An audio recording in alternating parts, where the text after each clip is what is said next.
cold Missouri wind bit through Walter Grady's threadbare jacket as he stood in front of the rusted trailer, its corrugated metal sides creaking in the breeze. He clutched a wrinkled envelope in his left hand. Inside it, 3 $100 bills, every last cent he had. His fingers trembled, not from the cold, but from the weight of what this moment meant. 68 years old, once the owner of a 100-acre farm outside Harlan Bend, and now reduced to buying a rotted-out trailer at the edge of a dying trailer park. The land beneath his boots wasn't even his. It came with conditions, restrictions, and the sideways glances of people who had long since stopped believing in second chances. The man waiting for him, Tommy Bell, had the look of someone who didn't expect much from people anymore. Greasy baseball cap pulled low, a fading tattoo snaking out from under the cuff of a frayed work jacket. He leaned against his mud-splattered pickup with a cigarette dangling from the corner of his mouth. "You sure you want to do this, Walt?" Tommy asked, barely making eye contact. "Ain't much of a place. Last guy in there left without even taking his mattress. Been sitting empty for near 5 years now." Walter handed him the envelope silently. Tommy took it, peeled open the flap, and counted the bills with tobacco-stained fingers. 300 even. Guess that makes it official. He handed over a single key on a faded plastic tag marked Lot 17. No back size, no refunds. Walter nodded. "Wouldn't ask." As Tommy climbed back into his truck and drove off, tires spitting up bits of gravel, Walter turned to face his new home. The trailer leaned to one side, one end jacked up on cinder blocks that were visibly sinking into the damp, winter-soft ground. The windows were clouded with grime, some boarded up with rotting plywood. The steps leading to the door were bowed and splintered, and the porch light dangled by a bare wire like a broken tooth. Behind him, the muffled sound of a car door shutting brought Walter back to the moment. He turned to see Ellie climbing out of the back seat of his truck, her small frame bundled in a coat 2 sizes too big. Her boots sloshed into the muddy gravel as she stepped down awkwardly, eyes darting between the trailer and her grandfather. She clutched a worn stuffed rabbit to her chest, the pink fabric faded to gray in places, one ear barely holding on by a thread. "Is this it?" she asked, her voice quiet. Walter forced a smile. "Yeah, kiddo, this is it." She didn't say anything, just looked at the trailer for a long moment. The wind pushed her curls into her face, and she brushed them back with a gloved hand. At 10, Ellie Grady had already lost more than most grown-ups could imagine. A car crash, a rainy night, and a pair of headlights had taken both her parents just 2 months ago. Since then, she'd been passed between relatives like luggage, until finally, reluctantly, permanently, she ended up here. Walter bent down and offered his hand. "Let's go see our new palace." Ellie slipped her hand into his. Her grip was small but firm, and they climbed the warped steps together. Walter tested the door before pushing it open. It groaned in protest, metal scraping against metal, and swung inward to reveal the dark, stale interior. The smell hit them immediately. Mold, damp wood, the sharp tang of rodent urine. Dust motes floated in the shaft of light that followed them in from outside. Walter reached for the old light switch by the door and flipped it. Nothing. He sighed and made a mental note to call the electric company first thing Monday, if he still had enough credit left on his phone. Inside, the trailer was a tomb of forgotten things. An overturned coffee table, yellowed newspapers from 2016, a tangle of curtains that had fallen from their rods and now lay heaped on the floor like deflated lungs. The floor creaked ominously beneath their boots. Ellie wandered into the back room. "Is this my room?" Walter followed, ducking under a sagging doorway. The back bedroom was the only space that didn't smell like death. The window had a crack running diagonally across the glass, but the air felt a bit cleaner here. A narrow closet door hung open, revealing nothing but a coat hanger and a single broken boot. "If you want it," Walter said. "I want it." "Then it's yours." They spent the next 2 hours clearing out the worst of the debris. Walter gathered broken furniture into a corner of the living room, while Ellie swept the hallway with a broom missing half its bristles. They found a half box of rat poison under the sink, 3 dead cockroaches in the oven, and a water stain on the ceiling that looked like a map of Texas. Around dusk, Walter got a fire going in the old propane heater with a flickering pilot light. The trailer had no insulation, and the wind blew through the thin walls as if they weren't there. But the orange glow of the flame gave the illusion of warmth, and the trailer, for all its flaws, felt less like a ruin and more like a place someone could live. That night, they ate soup out of the same pot, sitting cross-legged on the floor. Ellie had unpacked her small box of belongings, 3 books, her rabbit, a flashlight shaped like a ladybug, and lined them up neatly by her mattress, which Walter had managed to drag in from the truck. After Ellie fell asleep, Walter sat by the heater and stared at the flickering flame. His hands ached from work and his back was sore, but the silence brought a strange kind of peace. He thought of the farm, now dried out and repossessed. Thought of his son, gone in an instant. Thought of his late wife, whose laugh he hadn't heard in 12 years, but could still remember in perfect detail. He looked down at the floorboards. The living room planks were old pine, uneven and worn smooth by decades of use. A few near the center had dark water stains around the nails and gave slightly when he stepped on them earlier. He made another mental note. Patch those soon before someone twisted an ankle. The wind outside moaned through the seams of the trailer. A dog barked somewhere down the gravel road. Beyond that, nothing but the lonely quiet of forgotten land and forgotten people. Walter reached into his coat pocket and pulled out the last piece of his old life, a photo of his son holding Ellie on his shoulders, both of them grinning, backlit by rows of golden corn that no longer grew. He placed the photo on the heater for a moment, letting the warmth touch its edges. "We'll be okay," he said aloud, more to the empty air than himself. "We'll find a way." But deep down, Walter Grady wasn't sure. All he had was a trailer with soft floors, a granddaughter who deserved the world, and $300 that now lived only in memory. Still, in that silence, something else lingered, a subtle sound from beneath the floor. A soft click, or maybe a knock. Walter stilled, head tilting slightly. Nothing, just the wind. He leaned back, letting the heater's warmth soothe his tired bones. The trailer moaned again under the pressure of the breeze. But somewhere, far below the noise of old metal and regret, something unseen shifted quietly in the dark, and the last $300 Walter Grady had ever spent began to whisper its secrets. The first week in the trailer passed in a haze of sawdust, sweat, and quiet resilience. Walter Grady spent his mornings patching up leaks and stuffing insulation around windows that whistled in the autumn wind, while Ellie explored the cramped yard, her sneakers crunching over gravel and weeds. Every evening ended the same way. An exhausted grandfather and his granddaughter huddled under a patchwork of old quilts, the musty smell of mildew clinging to the fabric no matter how many times Walter washed it. By the 4th night, the rain had returned. It drummed steadily against the tin roof, a rhythmic tapping that might have been soothing if the trailer didn't creak and groan with every gust of wind. Ellie had been unusually quiet that day, her usual questions and energy dimmed beneath the weight of adjustment. Walter noticed, but he didn't press. They were both grieving in their own ways. Sometime after midnight, Walter awoke to Ellie's soft voice from the other room. "Grandpa, did you hear that?" He sat up slowly, joints stiff from sleep and years of farm work. "Hear what, honey?" A pause, then more hesitantly, "The knocking." From under the floor. Walter swung his legs over the side of the bed, the cold linoleum shocking against his bare feet.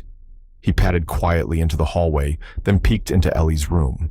She sat upright in bed, blanket pulled to her chest, eyes wide. It sounded like 3 knocks, then it stopped. Walter frowned. Probably just the wind or a loose pipe.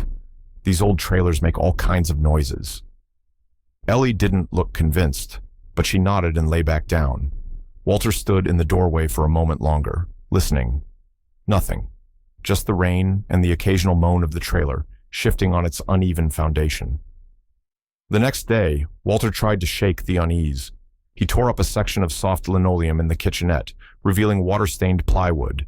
He replaced a cracked window pane in the bathroom and wrestled with a rusted shut-water valve. But despite his efforts to stay busy, Ellie's words clung to him. That night, the knocking came again. Walter had just finished cleaning up after dinner when he heard it. Faint, muffled, but unmistakable. Knock, knock, knock. He froze, dish towel in hand.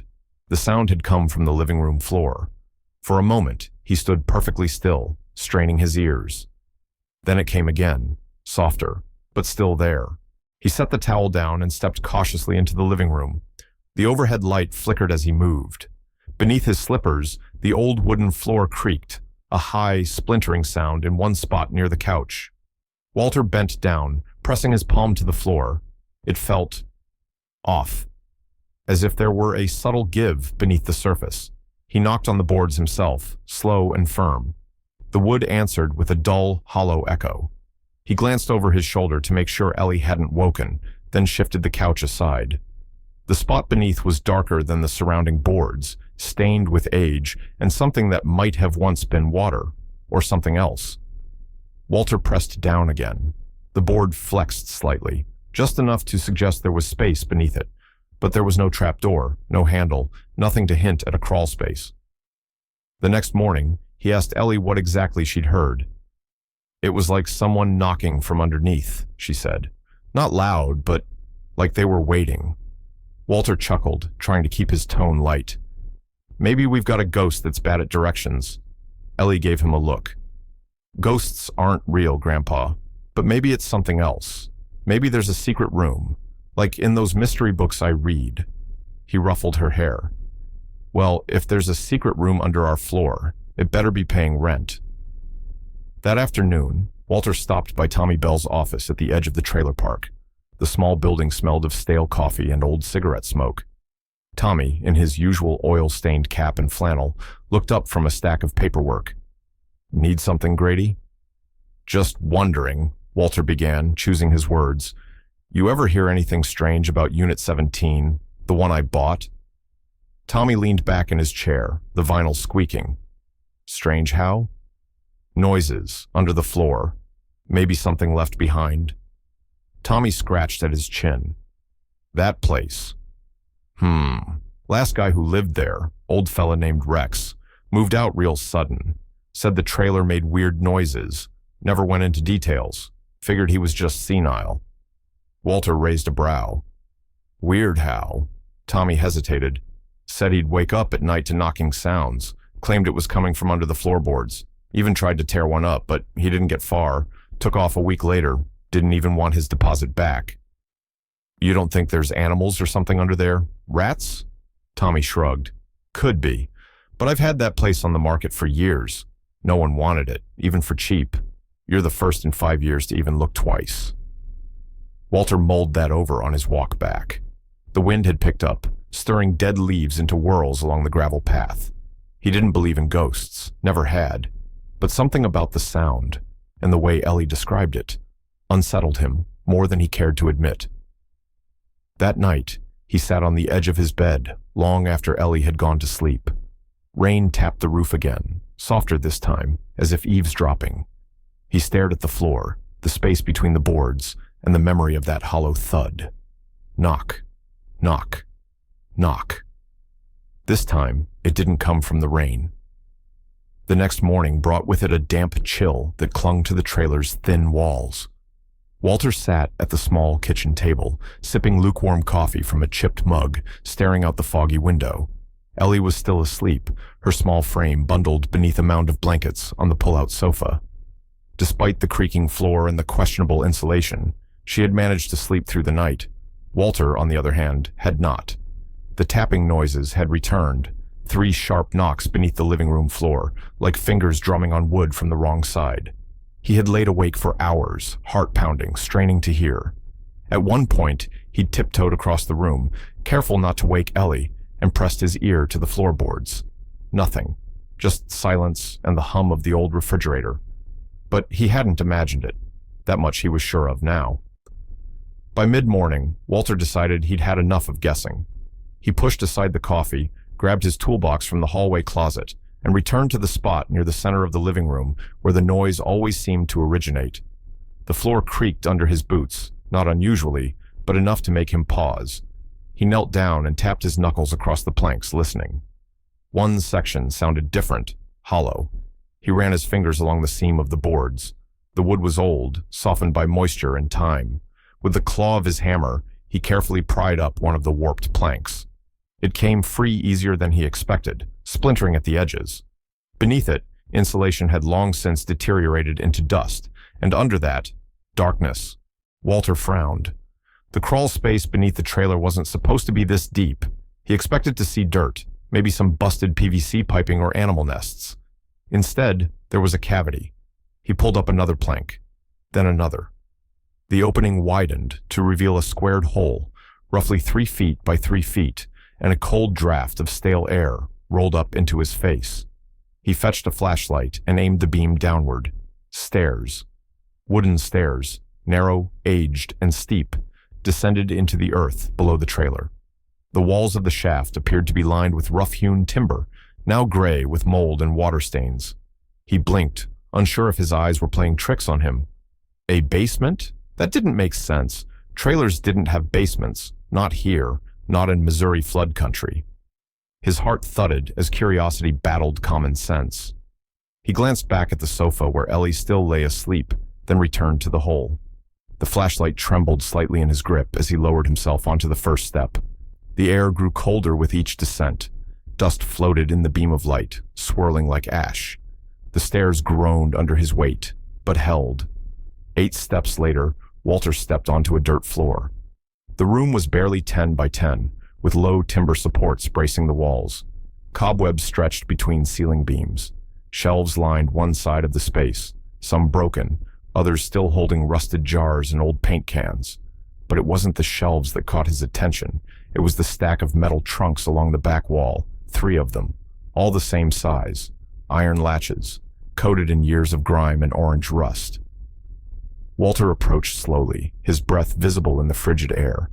Each trunk had a faded symbol stenciled on the side, though the paint had long since flaked away. He reached down, grasped the latch of the nearest one, and tugged. It groaned in protest before snapping open. He lifted the lid. Inside, bundles of paper were stacked in neat rows, wrapped with cloth ribbons long turned brown with age. He pulled one out. The bundle was surprisingly heavy. Carefully, he untied the ribbon. Bills, dozens of them, 50s, hundreds, all U.S. currency.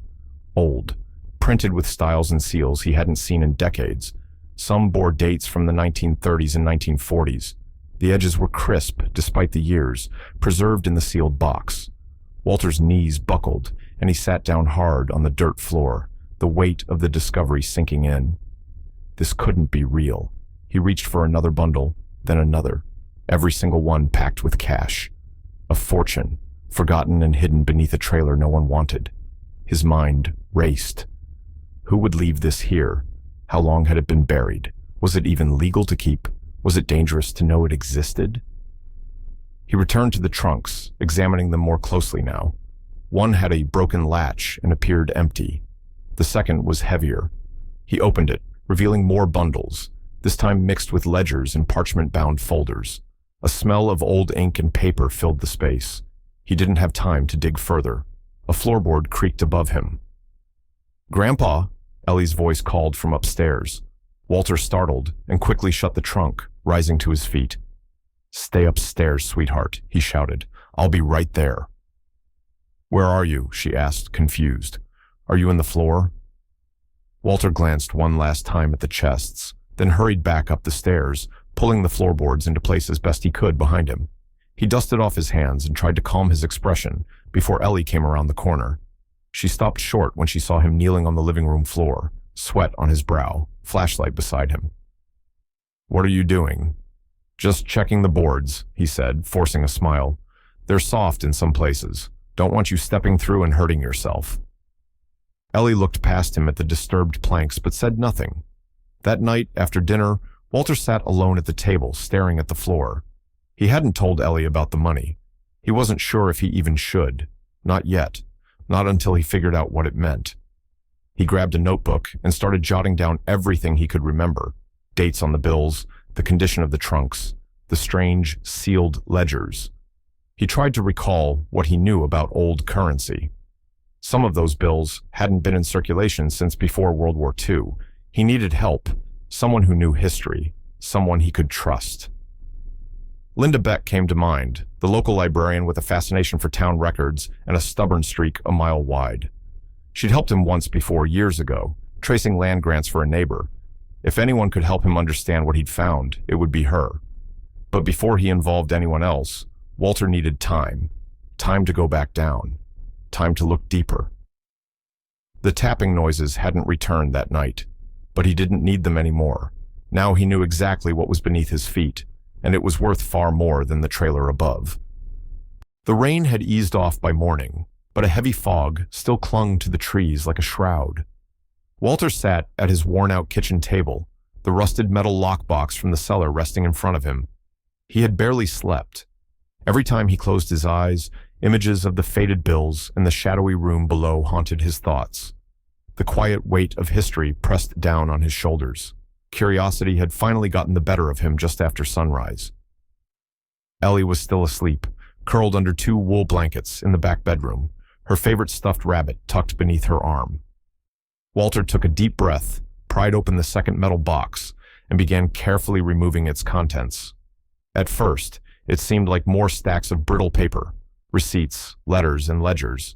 But then he found it, a leather-bound journal, its edges cracked and flaking with age. The front cover was embossed with initials, JB. He opened the book carefully, afraid the pages might crumble in his hands. The first few were blank, but then came faded script, written in a looping hand with dark ink that had bled into the fibers. March 2nd, 1921. It's done. The first shipment made it through last night. 2 crates sealed and buried below. No one suspected a thing. If Boone hadn't drilled that well and hit the old root cellar, we'd still be wondering where to hide the rest. The name leaped off the page. Boone. Walter flipped back to the inside cover and found a name scrawled there. Jeremiah Boone. He kept reading, piecing together entries like breadcrumbs leading into some forgotten wilderness. The journal detailed what appeared to be the inner workings of a clandestine operation, one that moved gold, possibly stolen or laundered, across rural Missouri during the early 20th century. There were references to the bankmen, eastbound crates, and a coded list of dates and weights. One page in particular made Walter sit upright. May 4th, 1933. They shut it all down.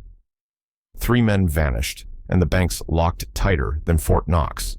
Word is Washington's cracking down hard. Roosevelt's orders. No one touches the gold now, not unless you want to vanish too.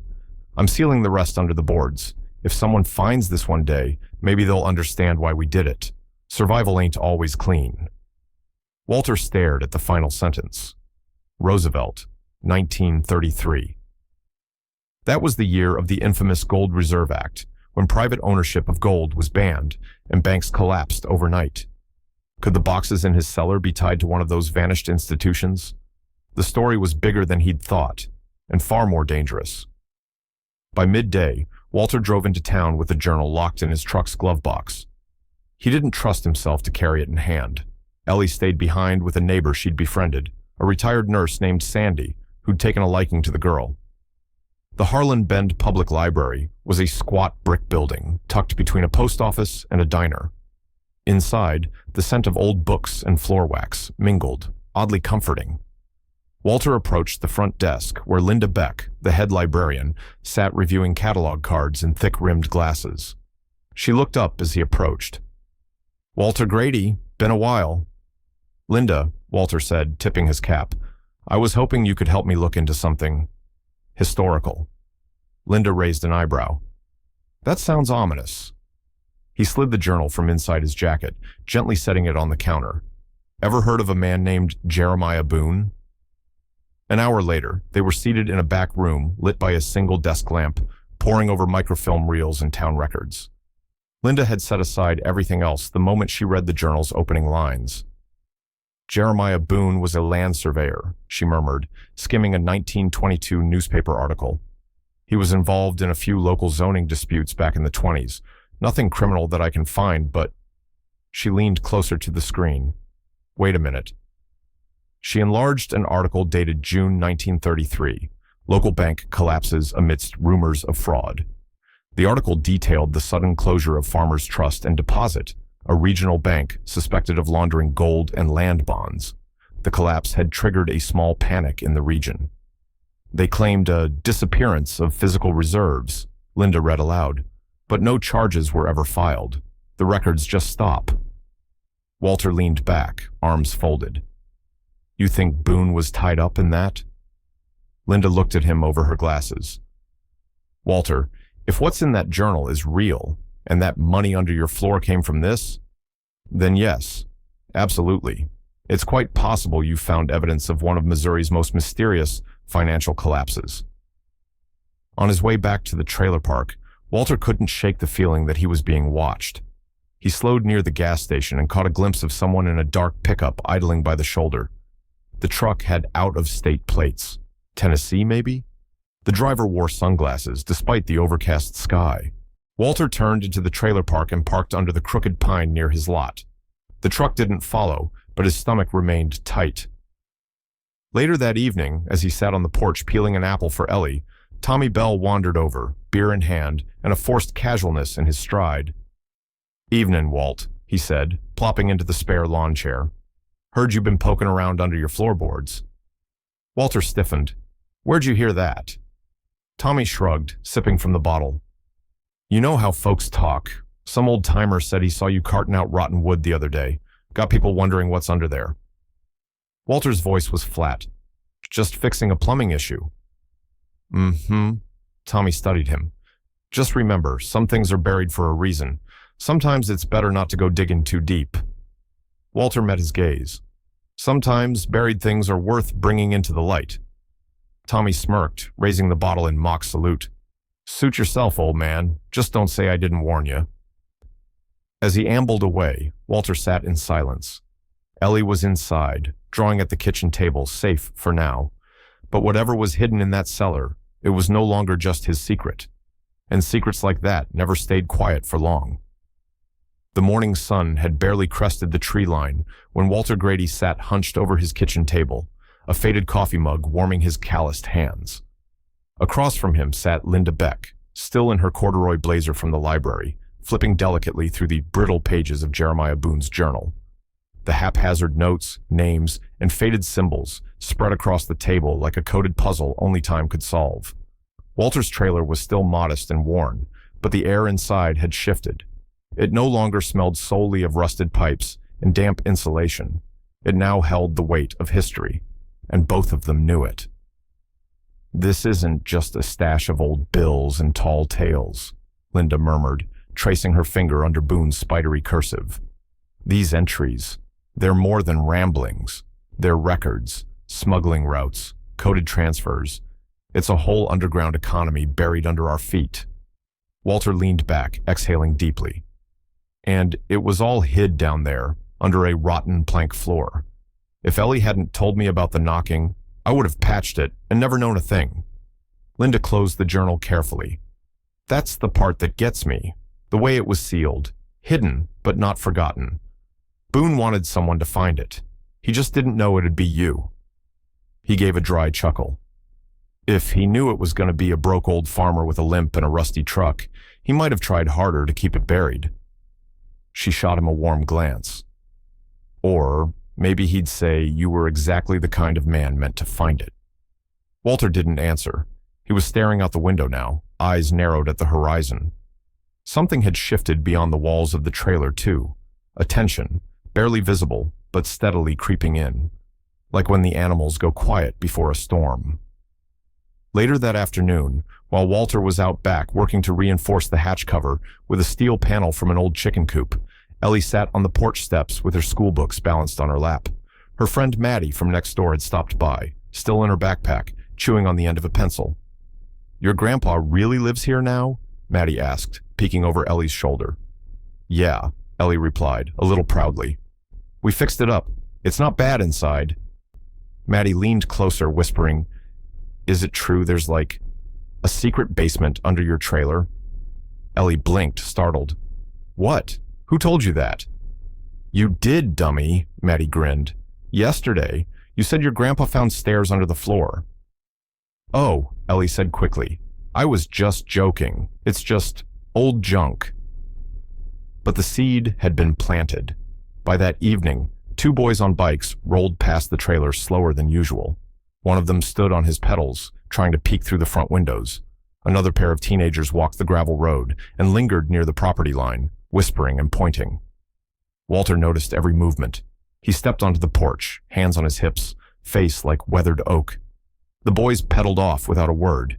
Inside, he closed the curtains with shaking hands. "Ellie," he said carefully, crouching beside her, "did you tell anyone about the hatch?" She squirmed. I kinda said something to Maddie, but not about the money. Just that you found something. I didn't mean..." He touched her shoulder. "It's okay, honey, but some things need to stay secret for a reason, all right?" She nodded, eyes wide. "Are we in trouble?" Walter hesitated. "Not yet, but we might be if we're not careful." That night, he couldn't sleep. The ticking of the kitchen clock stretched between creaks in the trailer's walls. Around midnight, he heard it, a faint crunch of gravel just beyond the window. Then another. He sat up in the dark, heart drumming. He didn't turn on the light. Quietly, he moved to the window and peered through the slats.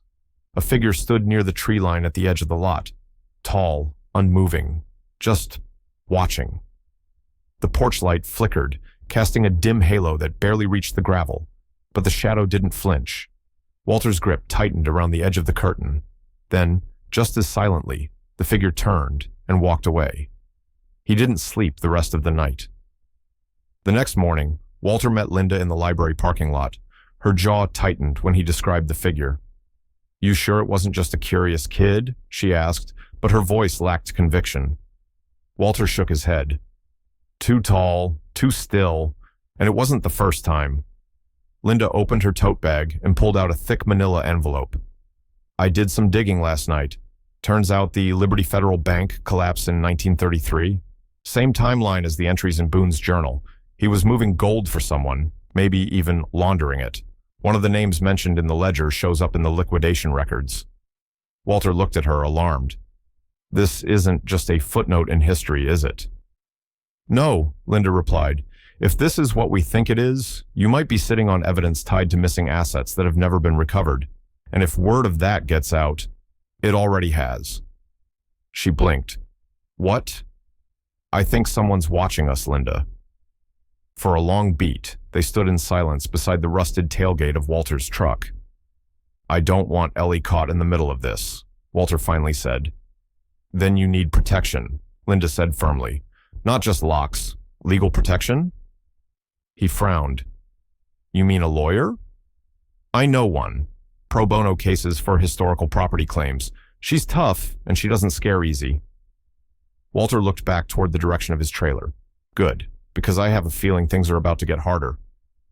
That evening, as Walter tightened the screws on the new lock he'd bolted onto the hatch entrance, Ellie came out with her sketch pad. She sat beside him quietly, drawing a picture of the tree line and the trailer, and something else, something under the floor.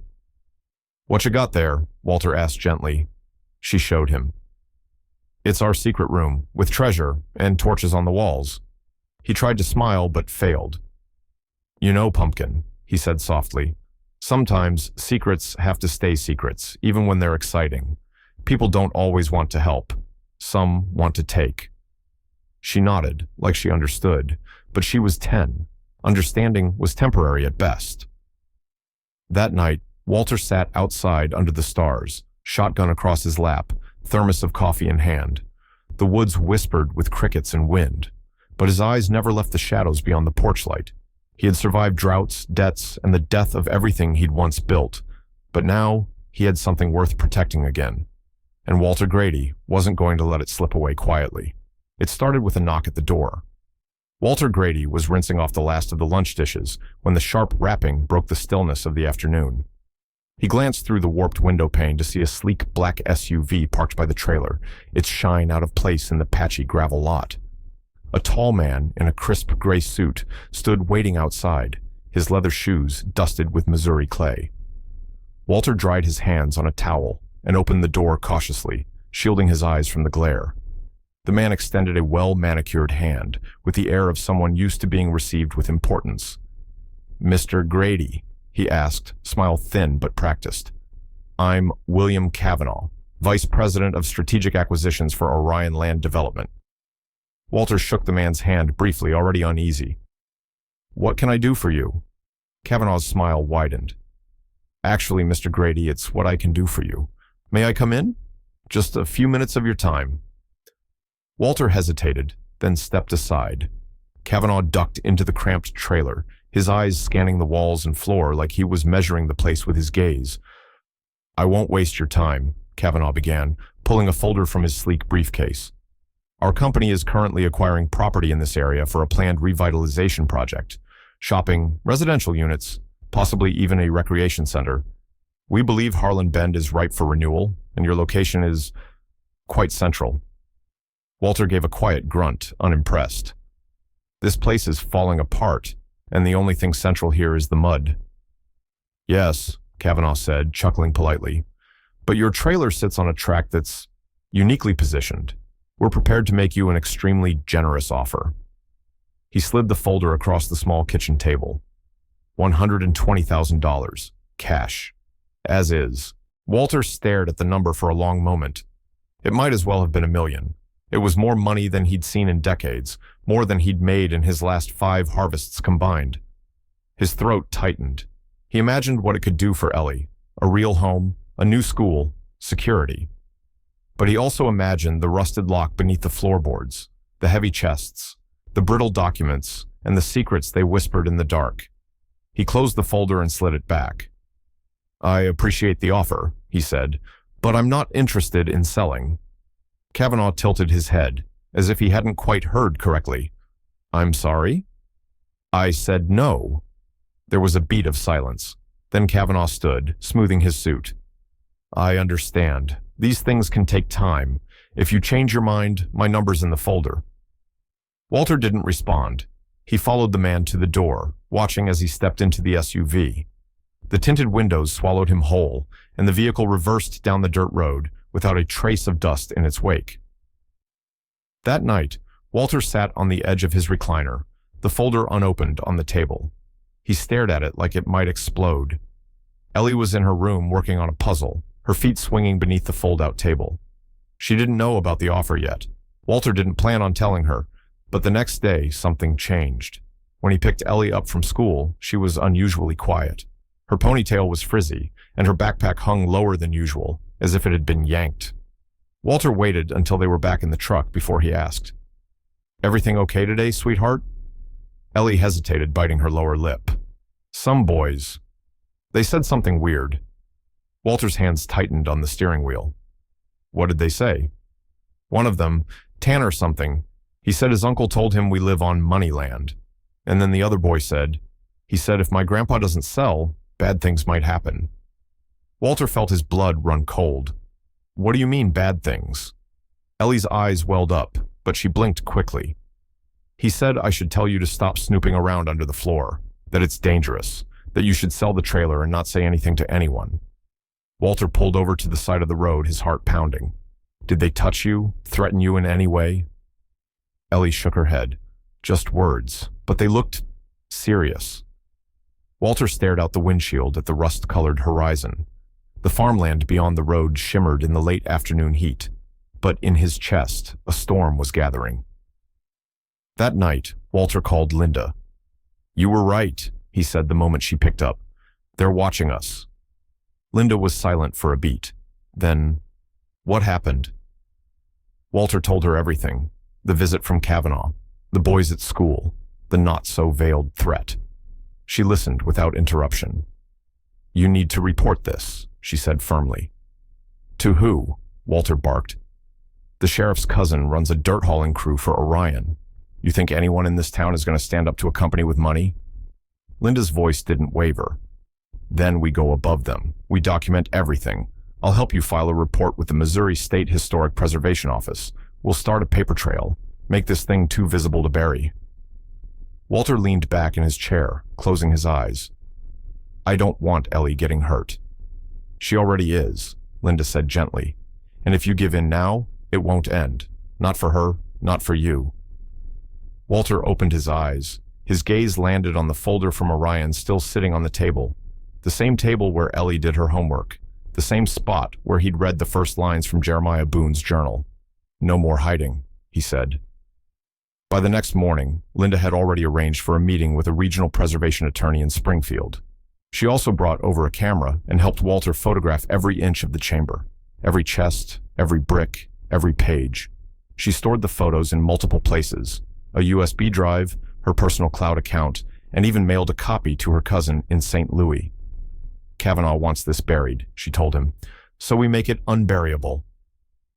The next week brought more shadows.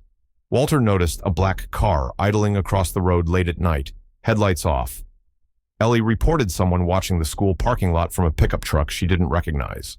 And one morning, Walter found fresh boot prints in the soft dirt near the trailer's back door, prints too large to be his. He bought a deadbolt, then two, then a second-hand security camera and installed it himself, fingers stiff with age but driven by fear. And through it all, the offer from Orion sat on the kitchen table, unopened and untouched, a silent threat dressed in dollar signs. Walter didn't care about the money, not anymore. What mattered now was the truth buried beneath his floor, and making sure no one could take it, not from him, not from Ellie, and not from the country that had nearly forgotten what courage looked like. The call came on a Tuesday morning, just as Walter was sitting on the porch with his second cup of lukewarm coffee, watching Ellie draw with chalk on the cracked concrete. The late October wind had picked up overnight, bringing with it the sharp scent of dried leaves and distant rain. It had been one of the rare peaceful mornings lately, and he almost didn't answer when the phone vibrated across the trailer's tiny kitchen counter. But it wasn't a number he recognized. Out of state. He let it ring twice more before picking up. Hello? Is this Mr. Walter Grady? The voice was crisp, professional, and unmistakably federal. Walter stiffened. Yeah, who's asking? My name is Agent Marshall Reed. I'm calling on behalf of the National Register of Historic Places, under the Department of the Interior. I believe you've made a rather significant discovery on your property in Harlan Bend, Missouri. Walter glanced instinctively toward the trailer, where Ellie was now drawing a yellow sun between her chalked corn stalks. I found something, yeah, but how'd you find out about it? That would be thanks to Alinda Beck, Reed replied, a librarian from the Harlan Bend Public Library, who also happens to be affiliated with the Missouri Historical Society. She passed your findings on to a colleague at the University of Missouri. That information found its way to us. Walter's stomach sank. He hadn't wanted it to go that far, not yet. I wasn't looking for any publicity, he said cautiously. I understand, but once certain keywords get flagged, Civil War-era construction, possible hidden chambers, old currency, it's our job to investigate. I'll be arriving this evening, Mr. Grady. I'd appreciate your cooperation. Click. Walter stared at the phone in silence. The government was coming. The weight of those words settled deep into his bones. That evening, a black SUV with government plates pulled into the muddy edge of the trailer park. The sun was just beginning to dip below the tree line, casting a warm orange hue across the peeling aluminum of the neighboring trailers. Walter stood waiting with Linda just outside his front steps, arms crossed, his expression unreadable. The man who stepped out of the SUV was younger than Walter expected, late 30s, tall, with a tightly trimmed beard and a gray windbreaker embroidered with a Department of the Interior patch. Mr. Grady, Ms. Beck, I'm Agent Reed. He extended a firm hand to each of them, his tone efficient, but not unfriendly. Let's see what you've got. In the dim light of the open hatch beneath Walter's trailer, Agent Reed crouched, examining the metal chests, the dirt-packed floor, and the soot-streaked brick walls with practiced eyes. His flashlight beam swept over the contents, the crumbling journals, the bundles of cash wrapped in aged wax paper, the old torch brackets embedded in the wall. Did you move anything? He asked. Just opened the top chest, Walter said. Didn't want to disturb more than that. Reed nodded in approval. Good instinct. This appears to be an undocumented substructure. Judging from the construction style and materials, I'd estimate early 20th century, maybe even late 19th. Linda shifted beside Walter. There are historical records suggesting gold was moved illegally through this area in the 1920s and 30s, possibly by a breakaway banking group that didn't survive the market collapse. Reed raised an eyebrow, pulling out his phone. I'll need to make some calls, but for now, Mr. Grady, I'm placing this chamber under temporary federal protection. We'll cordon it off and begin a formal assessment tomorrow morning. Wait a second, Walter interrupted, his voice tight. What does that mean for me? It means we're going to need to document and analyze everything, Reed said evenly. Any found currency may be subject to asset verification, especially if it can be tied to an unsolved crime. Until we determine otherwise, everything stays put, including the cash. Walter's jaw clenched. You saying you're taking it? I'm saying, Reed replied, that it's not yours until we know where it came from. That night, Walter couldn't sleep. He lay in bed, listening to the creak of the trailer under the wind, the faint rattle of Ellie's nightlight, the echo of Reed's voice, looping over and over in his head. It's not yours until we know where it came from. He got up and made his way to the kitchen, pouring himself a glass of water that tasted faintly of rust and chlorinated pipe. His hands trembled as he took a sip. He'd lost everything once, his land, his livelihood, his son. He couldn't lose this too. Not the first glimmer of hope he'd had in years. In the silence, his mind wandered back to his wife, Caroline. She would have known what to do. She always did. Help me, he whispered aloud to the quiet room. I can't lose this. The next morning, 2 government vans pulled into the trailer park, drawing stares from the neighbors. Ellie watched from the window, her cereal untouched. Grandpa, she said softly, are those people here because of the money? Walter joined her, squinting through the glass. They're here because grown-ups get real twitchy when it comes to buried treasure. She looked at him seriously. You're not going to let them take it away, right? Walter sighed, brushing a strand of hair from her face. I'm going to try my best, Peanut, but sometimes things get complicated. By midday, Agent Reed had set up temporary barriers around the area, installed motion sensors, and called in 2 federal preservationists. Linda sat with Walter at his tiny kitchen table, looking concerned. They ran a preliminary serial check on the money, she said in a hushed tone. Some of the bills matched those reported stolen during the Crockett Bank heist in 1931. That was one of the largest unsolved bank robberies in Missouri history. Walter looked up sharply. You think this was from that? Could be, she said. If that's true, the money might be tied up in legal hell for years. Walter slumped back in his chair. So they are going to take it.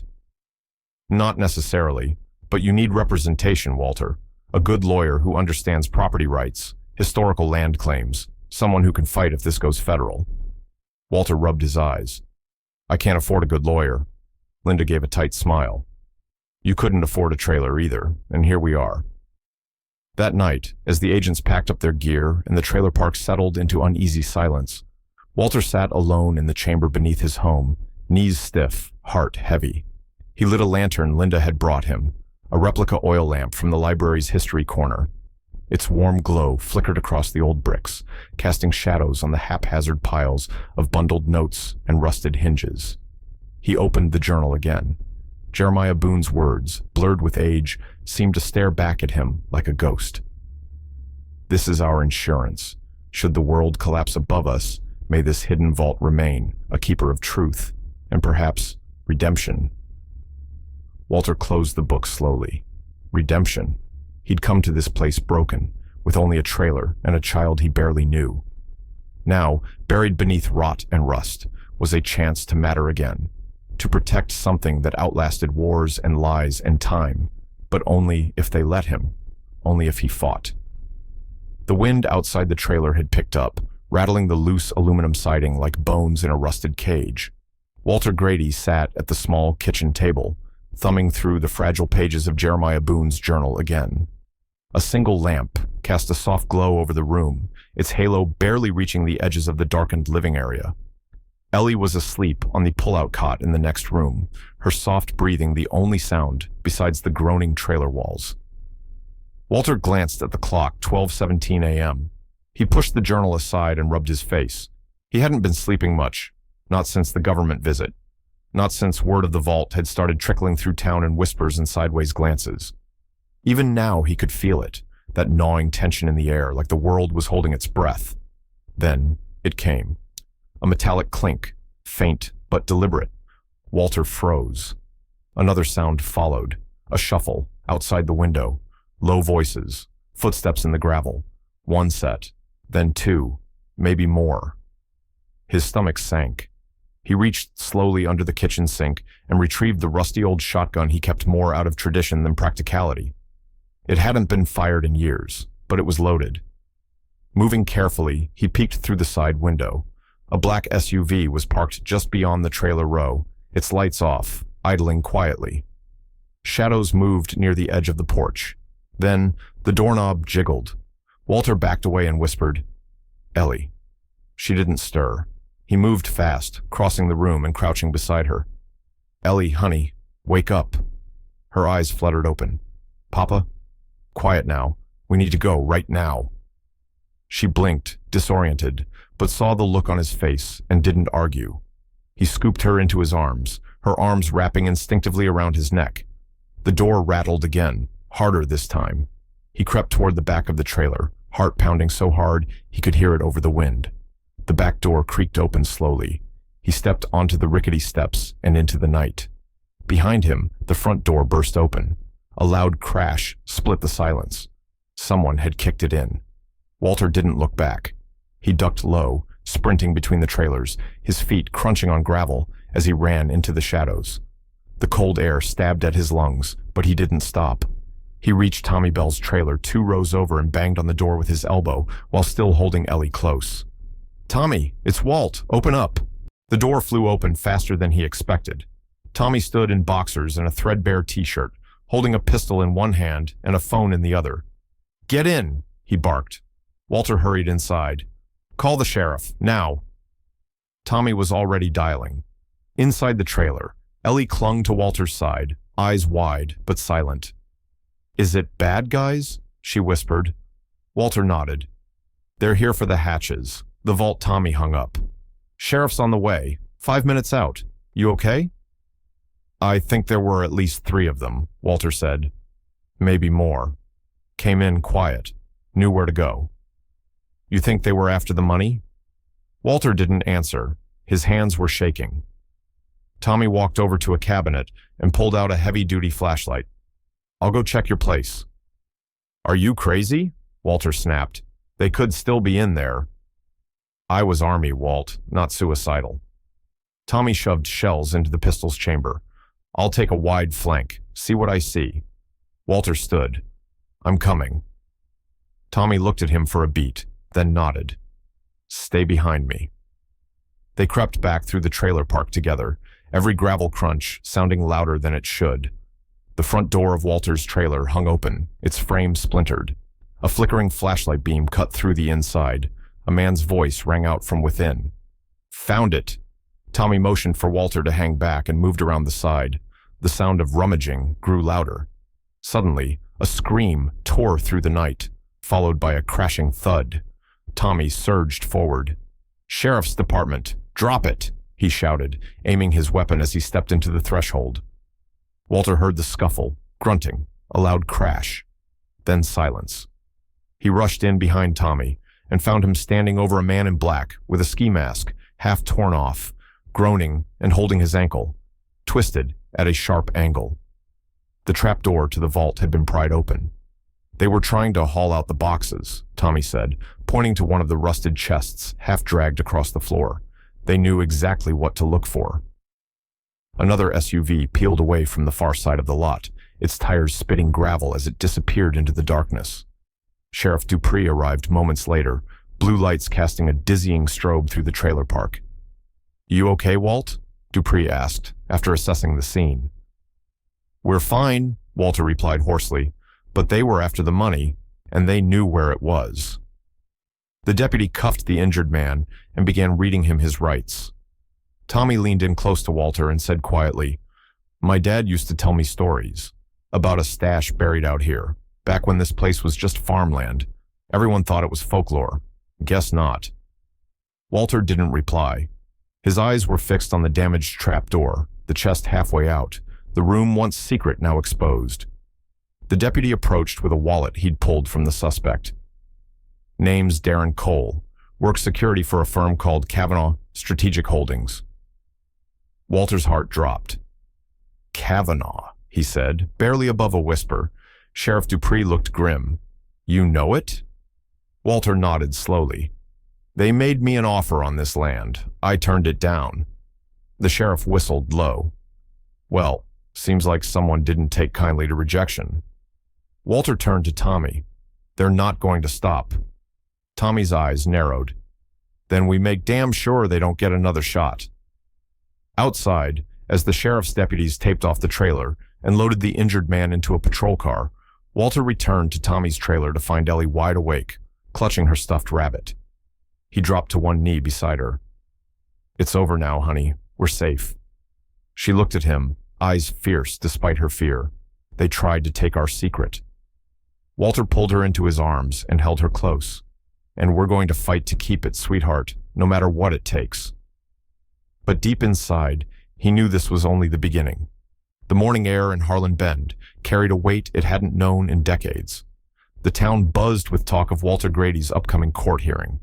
A retired farmer, a crumbling trailer, and a buried cache of history had somehow become the center of Missouri's most talked-about legal battle. From grocery store counters to barbershop chairs, people argued over who had the right to the treasure beneath the floor, the old man who found it or the development company that wanted to erase it. Walter stood on his front steps, the wood creaking under his boots as he watched Ellie chase a dry leaf across the gravel drive. Her laughter broke through the knot in his chest. But even her joy couldn't completely distract him from the looming reality. He had to go to court tomorrow and face a legal team hired by William Kavanaugh, a man with more lawyers than morals. Linda Beck arrived late that morning, arms full of folders and a thermos of strong black coffee. She handed Walter a folder thick with photocopies and archival materials. These are the land surveys from 1927, plus the original zoning maps. They don't help Kavanaugh as much as he thinks they do, she said, setting the documents on the dining table. And this is Jeremiah Boone's journal, with notations that mention the exact coordinates of the chamber. If the judge cares about history, this matters. Walter looked over the yellowed copies, every fiber of his being resisting the idea that he needed to fight for something he had found with his own hands. But Linda had been clear. The court wouldn't care about fairness. It would care about facts, documentation, and legal precedent. The front door creaked open, and Ellie poked her head in. "Mama Linda, can I help?" Linda smiled. "Actually, sweetie, yes. Can you write something for me?" Walter raised a brow. Linda crouched beside Ellie, her voice soft but certain. "You remember what you said the other night about the people who hid things to keep them safe?" Ellie nodded. "Can you write that down? Write it as a letter to someone important, like the mayor." Walter watched as his granddaughter took the suggestion to heart. Ellie pulled out her crayons and sat at the kitchen table, tongue sticking out in concentration as she wrote her letter in big, deliberate print. "Dear Mayor of Harlan Bend, my name is Ellie. I'm 10 years old, and I live with my grandpa Walter. We found a room under the floor. It has old stuff that tells stories about people who lived a long time ago. It's not just about money, it's about remembering. Please don't let anyone take it away. Thank you, Ellie Grady." Linda read it aloud, her throat tightening near the end. "We'll submit this to the court too. Public sentiment matters." That night, as Walter tried to sleep, he found his mind restless. He thought of the wooden beams under his trailer, the dust-covered chests, the journal entries filled with faded ink and righteous anger. He thought of Ellie, asleep just a few feet away, and the idea that someone might strip away the ground beneath her feet. The next morning, Walter wore the only suit he owned, a dark gray one that still held the faint smell of cedar from his old farmhouse closet. Linda picked him up just after 8 a.m. Her car was already loaded with boxes of documents and the signed affidavit from the Missouri Historical Society. They arrived at the Harlan County Courthouse just as the town clock struck 9. Reporters clustered near the front steps, cameras rolling. Walter avoided their questions and walked straight through the entrance, Ellie's letter tucked safely in his inside pocket. Inside, the courtroom was packed. On one side sat Linda, several university historians, and even Tommy Bell, who'd taken the morning off to show support. On the other side sat William Kavanaugh, his pristine suit sharp as a blade, flanked by 2 attorneys who looked like they chewed up zoning laws for breakfast. The hearing began with Judge Elaine Morton presiding. She was known as fair but stern, a former federal prosecutor who'd once been dubbed the Iron Gavel by the St. Louis Tribune. Walter was the first to speak. His voice was steady, though gravelly with age. He told the story plainly, about buying the trailer, finding the hatches, the rusted boxes, the discovery of historical records, and money he hadn't even touched. Then Linda took the stand. She spoke like a historian and a storyteller. She presented the maps, the journals, the historical significance of the Boone Journal and the hoard of Depression-era currency. She referenced the 1933 Missouri banking scandal and showed that Boone's writings connected the vault to it directly. Next came Dr. Kevin Albright, a respected history professor from the University of Missouri. If this chamber had been found under the old city hall or a university building, he said, it would already be sealed off and funded as a state-level historic preservation site. Kavanaugh's attorney countered with legal definitions of property rights, zoning jurisdiction, and obscure land titles. They claimed the entire trailer park had been improperly subdivided, and that the land technically belonged to a dormant holding company now owned by Kavanaugh Development. It was Ellie's letter, read aloud at the end, that shifted the room. Linda handed it to the clerk, who gave it to the judge. She adjusted her glasses and read it slowly, clearly. Silence followed. For a moment, no one moved. Judge Morton cleared her throat. This court recognizes both the legal and cultural weight of this matter. A ruling will be issued within 5 business days. Walter nodded, exhausted but proud. Outside, the press swarmed again, but he ignored them. Ellie grabbed his hand as they stepped into the sunlight. "Do you think we'll win, Grandpa?" she asked. Walter looked down at her. "We already did, baby. We already did." The courtroom was packed to capacity. Word of the historic discovery under Walter Grady's trailer had swept through Harlan Bend and beyond, capturing the attention of historians, journalists, and ordinary townsfolk who suddenly found themselves at the epicenter of a potential national landmark. Cameras clicked, pens scratched, and murmurs filled the chamber as Judge Patricia Landry entered the room and took her seat behind the elevated bench. Walter sat rigidly at the plaintiff's table, his calloused hands folded tightly in front of him. He wore his best flannel shirt and a weathered sports coat borrowed from Tommy Bell. Linda Beck sat beside him, calm and resolute, her briefcase filled with historical documents, expert affidavits, and the hand-typed transcription of Ellie's heartfelt letter to the mayor. Across the aisle, the legal team representing Kavanaugh Development Co. appeared as though they had stepped out of a courtroom drama. Their lead attorney, Russell Drayton, adjusted his cufflinks and cast a dismissive glance at Walter before standing to deliver his closing arguments. "Your Honor," he said with rehearsed gravitas, "while we acknowledge the cultural intrigue surrounding the discovery, we must not lose sight of the law. The parcel in question was originally part of a land lease agreement dating back decades, and due to a clerical error in the 1990s, the title was never formally conveyed to Mr. Grady. Our position is clear. Ownership of both the land and all it contains rests with Kavanaugh Development."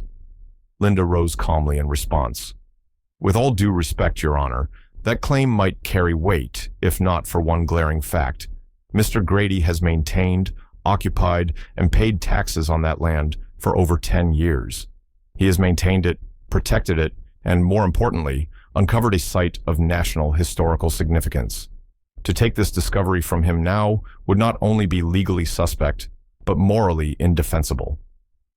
The judge looked over the rim of her glasses, her expression unreadable. The gavel came down. "I have reviewed the evidence presented, including tax records, historical assessments, and expert testimony. It is the opinion of this court that while the financial assets discovered must be held under federal seal pending investigation, the land, structure, and historical chamber fall under the stewardship of Mr. Walter Grady." A ripple of reactions swept through the room. Linda reached for Walter's hand, squeezing it tightly as he stared ahead, expression blank with disbelief. "Furthermore," Judge Landry continued, "I am recommending to the State Historical Preservation Office that the site be designated as a protected historical landmark. Effective immediately, all development on this parcel is to cease, and oversight of the Chamber's preservation shall fall to the local government in collaboration with the National Park Service. Mr. Grady will serve as the appointed caretaker." Reporters burst into a flurry of motion, already dialing editors and framing headlines in their heads. Drayton rose, almost theatrically. "We intend to appeal, Your Honor." "That is your right. Judge Landry said evenly, already gathering her files. "But I suggest your client consider the optics of suing a retired farmer over a historical treasure." Outside the courthouse, a small crowd had gathered to hear the decision. When Walter and Linda stepped out onto the steps, a cheer erupted. Ellie ran from her place on the sidewalk, throwing her arms around her grandfather. "You did it, Grandpa." He knelt slowly, his eyes glassy. "We did it, Pumpkin." Later that week, the mayor of Harlan Bend held a press conference outside the trailer park. Backed by local council members and representatives from the Missouri Historical Society, she announced the formation of the Grady Preservation Initiative. The plan included funding for restoration of the trailer and construction of a modest visitors center to accommodate historians, students, and tourists. "This site belongs not just to Walter Grady," she said, "but to every citizen who values our shared history. But no one has done more to protect it than Mr. Grady himself." Contractors were soon dispatched to reinforce the foundation of Walter's trailer. The once shaky porch was replaced with a solid platform and wheelchair-accessible ramp. Inside, lighting was installed to make the chamber below accessible for study and respectful visitation. Ellie's bedroom got a new coat of paint and a sturdy desk where she could write stories and do her homework. Walter spent his days helping with the renovations and his evenings sitting beside the hatch, sometimes just staring into the dim stairwell below. He wasn't sure if it was reverence or disbelief that kept him rooted there. Linda often visited, her arms full of books and ideas. She spoke of curriculum guides, guided tours, and preservation grants. Walter listened, nodding quietly, though his thoughts were often somewhere deeper in the earth, among the rusted chests and faded documents. One afternoon, as the sun dipped low behind the hills of Harlan Bend, Walter stood with Ellie at the edge of their yard, where a wooden sign was being installed. It read, "Boone Grady Historical Site, a window to America's hidden past." Ellie slipped her hand into his. "Do you think people will come?" "They already are," Walter said, nodding toward a group of university students approaching in the distance. That night, as Ellie slept, and the wind rattled gently against the walls, Walter sat alone in the kitchen, reading by lamplight. He looked over the old journal one more time, the words of Jeremiah Boone etched deeply in the yellowing pages. The past was no longer buried.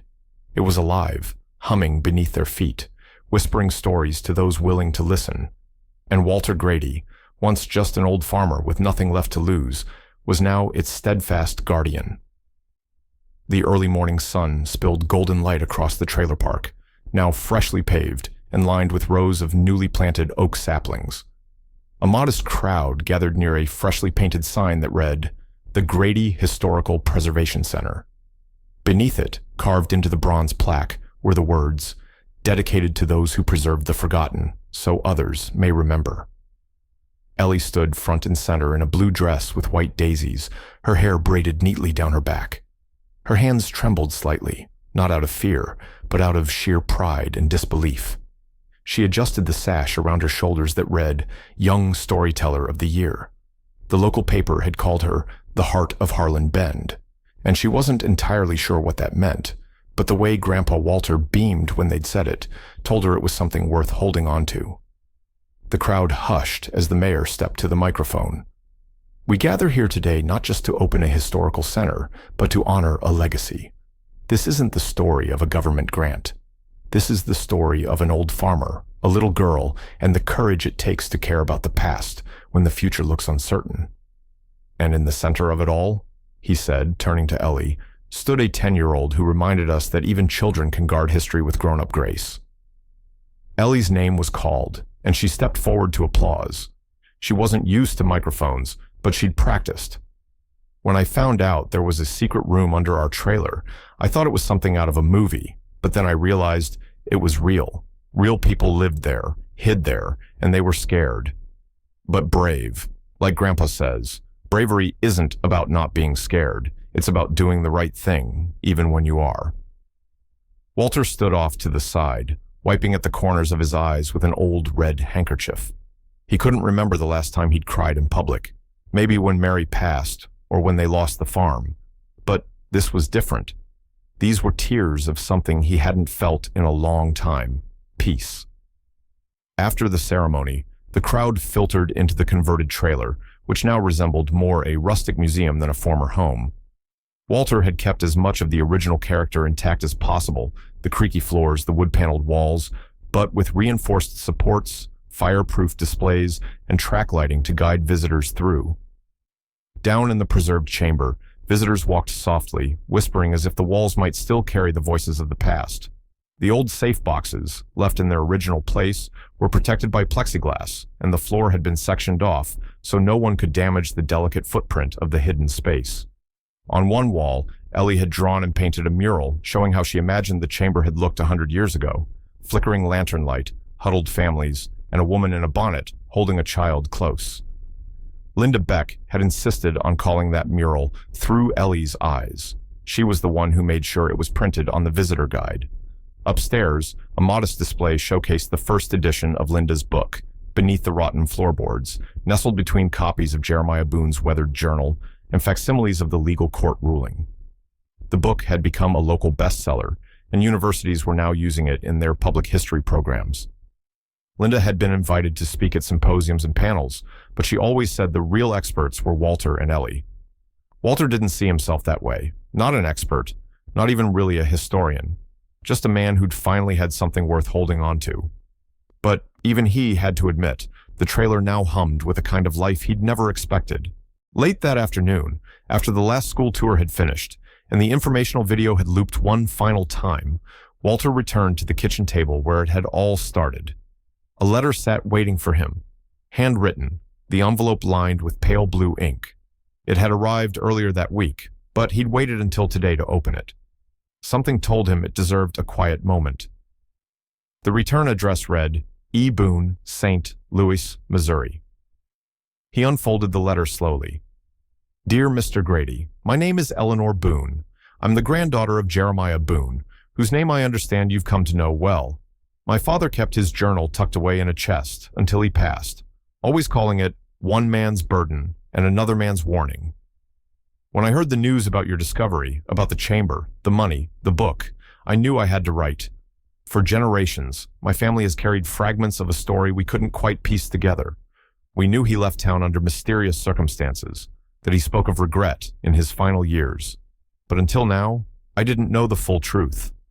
Thank you for giving my grandfather's story a voice, for turning a secret he took to the grave into something honest and healing. I would love to visit the center someday and speak with you, if you're willing. With gratitude and respect, Eleanor Boone Walter leaned back in his chair, the letter resting in his lap. The room around him felt suddenly still, as though even the dust had paused to listen. He thought of Jeremiah Boone, of the old leather-bound journal, the stories etched in faded ink, the choices made under pressure and fear. He whispered into the silence, You're forgiven, Boone. You did your part. We're finishing it now. As twilight stretched across Harlan Bend, casting long shadows over the oak trees and fresh sidewalks, Walter stepped out onto the porch of his renovated trailer home turned museum. Ellie was chasing fireflies in the yard with two other kids from the neighborhood. Their laughter drifted up like music from another era, one untouched by greed or sorrow. Linda joined him on the porch, 2 mugs of tea in hand. You read it? He nodded. Boone's granddaughter. Linda smiled. Full circle. Walter sipped the tea and stared into the dusky sky. Funny, isn't it? I thought I was buying a place to die in peace. Turns out I bought a place to start over. You didn't just start over, Linda said gently. You built something that'll outlive you, and you taught the rest of us what it means to be a gatekeeper of the past. He chuckled. Gatekeeper? I never thought of myself as one. But you are, she said. You and that girl of yours. And for once, Walter didn't argue. He just sat back, the cool evening breeze against his weathered skin, and watched the fireflies dance above the very ground where secrets once lay buried. The past was no longer hidden. It was lit from within, by courage, by stories, and by the hands of those willing to guard them. The sky over Harlan Bend was a deep, endless blue the morning the school bus rolled up to the historical center. Dozens of young students spilled out, some clutching notebooks, others chattering with the high-pitched excitement of a field trip. The newly constructed visitor sign read, Grady Boone Historical Site and Cultural Archive. Below it, in smaller letters, it read, Former site of the 1930s hidden vault discovery. Walter Grady stood on the front porch of his trailer-turned-museum, arms folded across his chest, the warmth of the sun soaking into his flannel shirt. The trailer had been rebuilt, but still retained the worn character of its past. A low wooden ramp snaked up to the entrance, bordered by flowers Ellie had insisted they plant together. Inside, Ellie Grady, 10 years old and brimming with confidence far beyond her age, stood in front of a display case filled with old currency, yellowed documents, and rusted iron lockboxes. Okay, everybody, she announced, her voice clear and practiced. This is the room where my grandpa first found the floorboard that led to the secret vault. The children circled around, wide-eyed. Is it true someone hid $1 million under your house? A boy asked, eyes like saucers. We don't know exactly how much, Ellie replied, beaming, but it was a lot. And more important than the money was what we learned from the old journal. Jeremiah Boone didn't just hide cash. He recorded history that had been forgotten. From the doorway, Walter watched her speak, her gestures animated, her confidence palpable. It struck him in that moment just how far they had come. Ellie, who only months earlier had been a frightened child mourning her parents, was now the heart and soul of this place. She wasn't just telling a story, she was protecting it, passing it on. The past few weeks had been a blur of interviews, newspaper articles, and even a visit from a PBS film crew. The story of the hidden vault had captured national attention, not only because of the money, but because of what it represented. Ordinary people, history buried in plain sight, and the moral decision to preserve rather than exploit. Walter stepped outside for a moment of air, just as a sleek black car pulled up to the edge of the lot. Out stepped William Cavanaugh, looking older than Walter remembered, his suit jacket unbuttoned, his expression uncharacteristically humble. Mr. Grady, Cavanaugh said, approaching slowly, a thick envelope in his hand. I thought you'd be halfway to New York by now, Walter muttered, keeping his tone neutral. I came to apologize, Cavanaugh said, extending the envelope.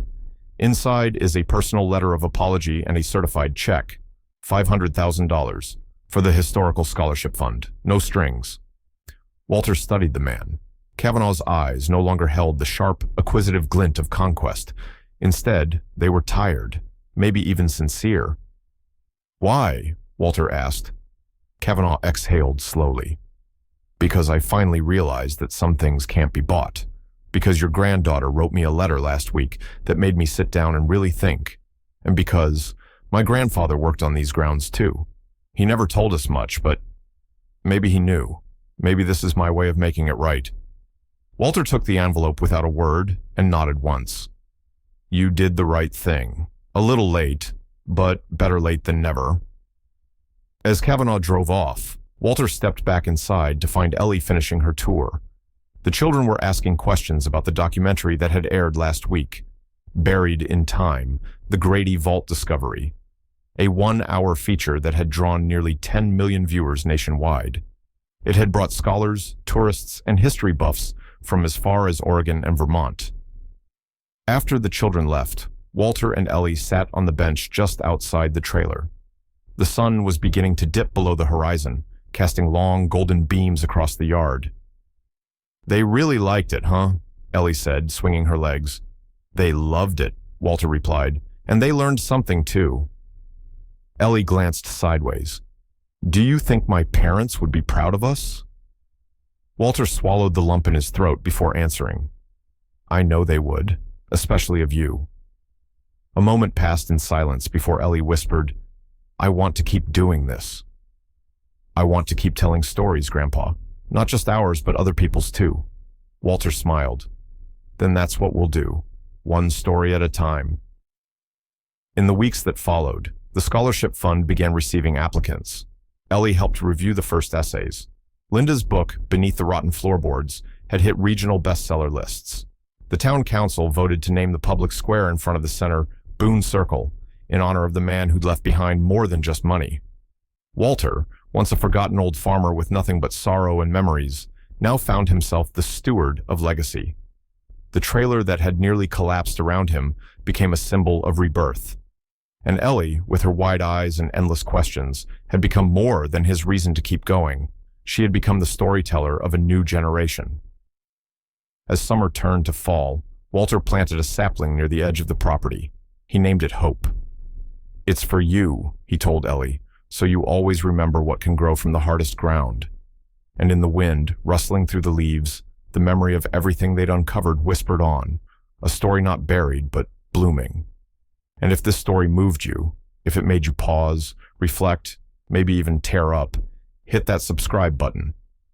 Not because we need numbers, but because we're building something here, brick by brick, story by story, a home for the kind of storytelling that doesn't flinch, doesn't fake, and doesn't forget. On this channel, you'll find more than just narratives.